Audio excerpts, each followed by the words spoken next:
FSIN Chief Bobby Cameron joins me in our Saskatoon studio. Hi, Chief Cameron. Hi. What did you make of the initial editorial that was published in the Melfort Journal? Well, the headline caught my attention, and I'm sure it did for many other readers out there. When reading the detail, the actual body of the article, we understand and recognize there are different levels of racism. The comments about the Scandinavian and Ukrainian racism, yeah, there is, but our focus was the skin color of First Nations people and other ethnic groups, right? You know, the fact that when we walk into stores, that we have accusing eyes, or, you know, we're at times frowned upon. It happened to me today, Jill, right here in our city of Saskatoon. Tell us, what happened? I'll give you a prime example. I went to a retail store at lunchtime to pick up a part, and I waited in line for a few minutes. I was next to get served, and there was two gentlemen working. The second gentleman just, when he was finished, he ignored me.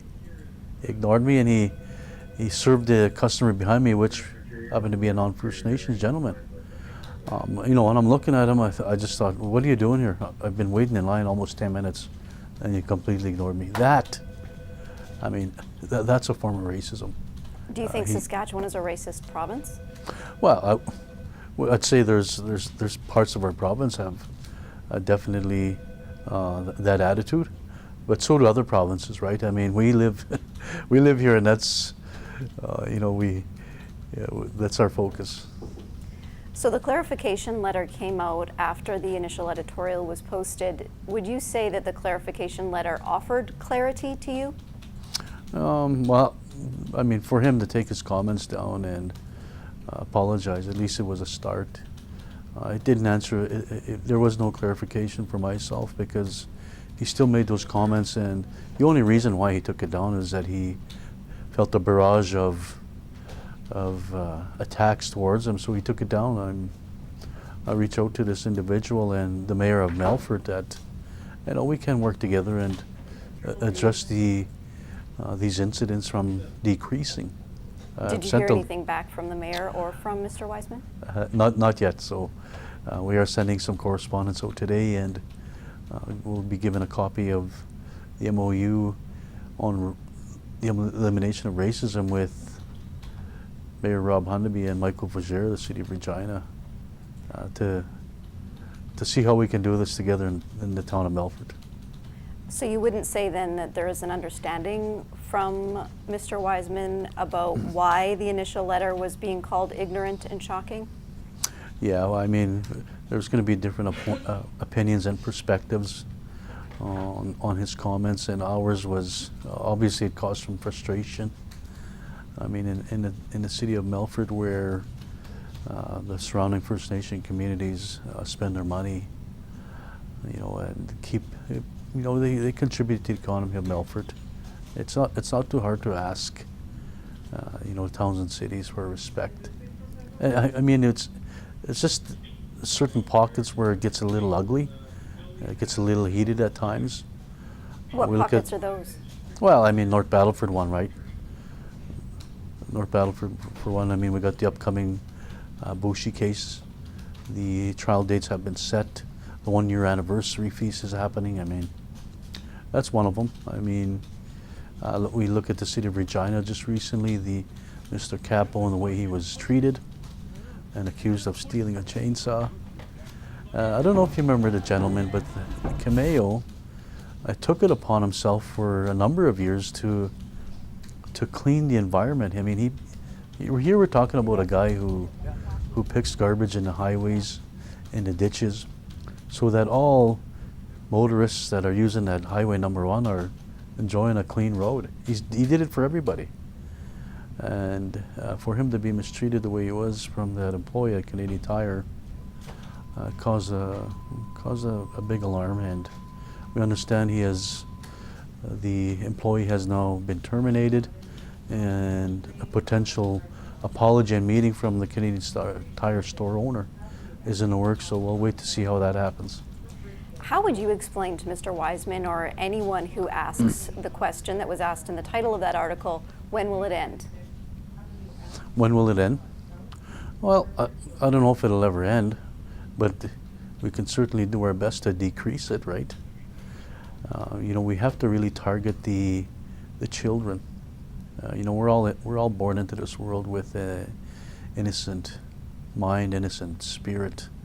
We're not born into this world with hatred because of one person's skin color.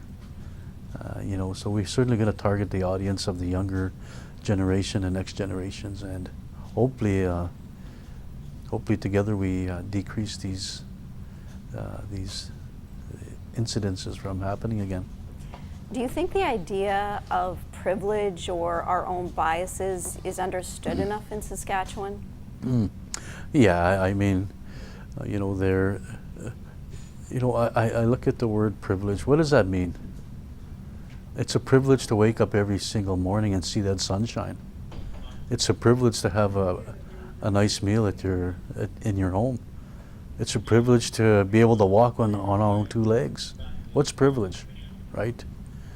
There's different levels of privilege for many of us, and we all need a better understanding. And certainly, together with all levels of government and our municipalities, the word respect goes a long ways in terms of reconciliation. Respect of who we are and what we are, how we walk, how we talk, how we look, how we dress. Respect. Do you not think that some of these comments that come at times are from a place of white privilege, where people that don't experience discrimination on a daily basis just don't get it? Yeah, I mean, for sure. I mean, that's part of it, right? That's part of it, and you know, for all levels of government, whether it's First Nations or non, but for the non-First Nation folks out there, and I have a lot of non-First Nation friends, close friends. I mean, my best friend is of German descent from North Battleford. Go figure. Heck of a good man, mighty fine family. But certainly the education and awareness of what inherent and treaty rights encompass and how they still take effect today. It's not our fault as First Nations people in this day and age that our ancestors signed and protected us that way. So we're thankful for that. Do you think that more needs to be done to help there be a better understanding of why things are the way they are, and that history that is being taught more now in schools? But is there more that needs to be done?